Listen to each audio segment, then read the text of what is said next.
Good morning mga kasing pogi! Ako si Bugoy. For today's video ay ipapakita ko sa inyo ang mga naging kaganapan sa unang kaarawan at handog ni Lucas hanggang sa kanyang handaan. Ari nga ay aming sinimulan sa paggagawa ng buko pandan. Ari ang aming dessert dahil ari ay may kasarapan. Pagkatapos ay amin namang sinundan sa paggagawa ng suman. Suggest ari ng aking inay dahil ari daw ang kanyang napupusuan. Ari ay suman na malagkit, 5 kilo mahigit. Sadyang ako'y marunong magbalot niyan dahil ari ay kanilang hanap buhay mula pa nung ako'y maliit. Ari yung aming kambing na aming kakalderitahin, dadalhin sa slaughter kasama ng baboy at doon nakakatayin. Yun naman ay hindi ko na pwedeng ipakita, kaya nandini pa rin sa bahay ang sunod na kabanata. Katulong din namin dini ang aking bayaw, bumiyahe pa galing sa Blayan kahit tirik ang araw. Ari isang malaking baboy, ayan nga't kahit ulo palaang, hirap na magbuhat si Bugoy. Maaga nagpakatay ang tatay, pero sa kinabukasan pa ang handaan. Isabit na laang daw sa bahay, doon sa may laylayan. Yung mga nasa likod ko ang gumagawa ng suman. Katulong ako doon kanina, pero nung dumating ang mga karne, sila'y aking iniwanan. Siguro naman din marami na ang makakakain. Isang baboy na malaki at isang barakong kambing. Meron din naman mga manok, 30 ulo. Mahirap ang magkusi dito,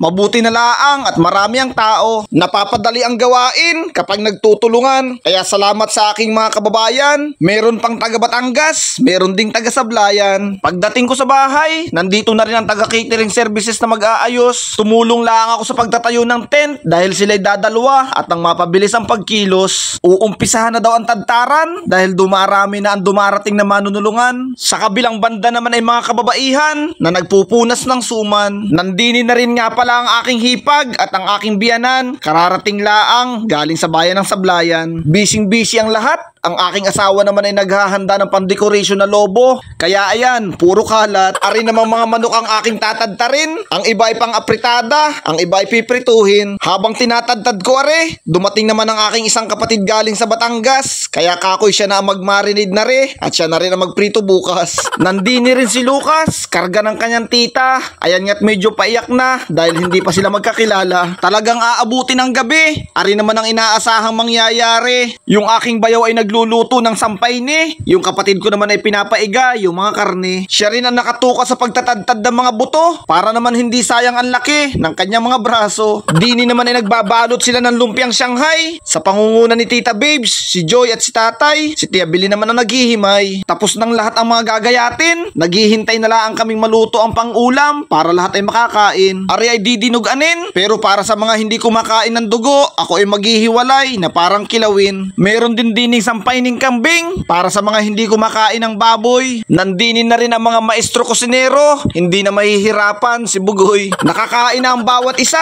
tuloy-tuloy na sa pagtitimpla. Kaldereta, minudo at apritada, may batchoy pang kasama. Ari naman daw ay para sa mga bata, pwede rin daw sa matatanda, lalo na kung katulad na re. Ang tama ay malala. Tuloy-tuloy na sa pagluluto, kakaunti na rin ang tao. Pagka mga ganitong oras, mga natitira na lang talaga ay mga kusinero. Pero walang problema, ang pagtatadtad na may tapos na. Kailangan na lang din ay tagahalo at saka taga-timpla. Pasado alas 12 na, birthday na ni Lucas. Naalala ko nung nakaraang taon, gising din ako ng ganitong oras. Araw ng kapanganakan, sa paglilibor ang aking asawa ay hindi magkaintindihan, kaya ako'y labis din kinakabahan. Sa madaling sabi, nakatapos kami magbalot ng ulam ay alas 2 na. Tumulog laang ng kaunti, digay umaga na. Magpapakulo laang ng tubig, tapos ihuhulog na ang bigas. Wala nang hugas-hugas, ganyan ang mga diskarte ng mga kusinerong malalakas. Hindi na ako nakimali-mali pa diyan dahil ako'y pupunta pa ng simbahan. Ari nga pala ay birthday at handog ni Lucas, pinagsabay na laang. Pagdating namin sa bahay, nandyan na ang lechon. Regalo ari ng tatay kay Lucas na selebrasyon. Sabi ko sa aking kapatid ay kanya ng tadtarin dahil dumarating na ang mga bisita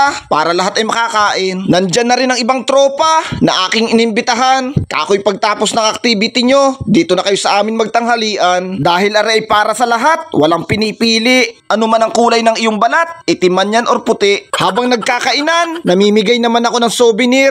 Nandini rin nga pala si Sisme, isa ring vlogger. Salamat sa iyong presensya. Pinaunlakan mo ang aking pag-iimbita. Kahit na sa iyong negosyo, ikaw ay abalang-abala. Salamat nga pala sa lahat ng pumunta sa birthday at handog ni Lucas. Ang maipapabaon ko sa inyo ay pamaypay para meron kayong pantanggal ng banas tuwing brown out sa inyong bahay. Ari ay may nakadesenyo kay Lucas na litrato. Ako na lang ang nag-layout. May talent din naman kahit papano. Salamat sa lahat ng kaibigan na nanunungan upang ang paghahanda ng lahat ng ito ay maisakatuparan. Hindi namin lahat ari kakayanin kung umasa lang kami sa sarili naming kakayahan. Kaya nagpapasalamat kami sa Diyos na nagpo-provide sa lahat ng aming kailangan. Lahat kami abalang-abala pero kami masasaya. Kahit ako hindi muna makakain, basta't maintindi ko lahat ang aking mga bisita. Big boy na si Lucas, meron na ring 4 na ngipin na nakalabas. Kinakagat na rin ang kanyang mami kapag dumidede ng gatas. Ang palagi kong panalangin sa iyo anak, lumaki kang may takot sa Diyos, maging mabait sa magulang at sumunod sa mga utos. Ari ang mga nagwagwapuhan ng mga ninong, ang iba naman ay hindi nakarating. Huwag kayong mag-alala dahil sa Pasko, kayo ay aming bibisitahin. Simula tanghali hanggang gabi, tuloy ang dating ng mga kakilala at kaibigan. Sa mga hindi nakita sa video,